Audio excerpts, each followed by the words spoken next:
ভালোবাসা তৈরি হয় ভালো লাগা থেকে, স্বপ্ন তৈরি হয়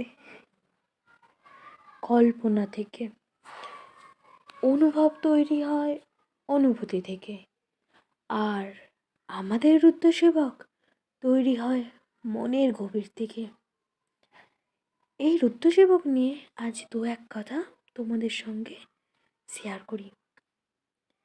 এই রুদ্রসেবক মানুষের মনে কিছুটা হলেও জায়গা নিতে পেরেছে। প্রত্যেকটা মানুষের রাগ, অভিমান, দুঃখ, কষ্ট, সুখ মিলিয়ে মিশিয়ে আমাদের এই রুদ্রসেবক গ্রুপ তৈরি হয়েছে। রুদ্রসেবক কথাটা খুব ছোট হলেও এর যে গভীরতা, মানুষের মনকে কেড়ে নিয়েছে, সেটা আমি হয়তো এই গ্রুপে না থাকলে বুঝতে পারতাম না।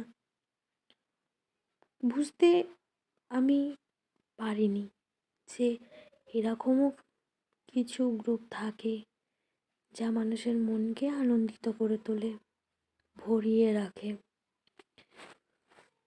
বুঝতে পারিনি এত কম সময়ে এতগুলো মানুষের মধ্যে, এত কম সময়ে তাদের মনের মধ্যে এইভাবে জায়গা করে নিতে পারব। তাদের মুখের হাসি, তাদের আশীর্বাদ সব সময় যেন আমাদের সঙ্গে লেগেই রয়েছে, কোথাও না কোথাও, কোথাও না কোথাও কোনো কাজের সঙ্গে যুক্ত, ঠিকই রয়েছে। তাদের আশীর্বাদ, তাদের ভালোবাসা সব কিছু নিয়েই আমাদের রুদ্রসেবক এগিয়ে যাচ্ছে।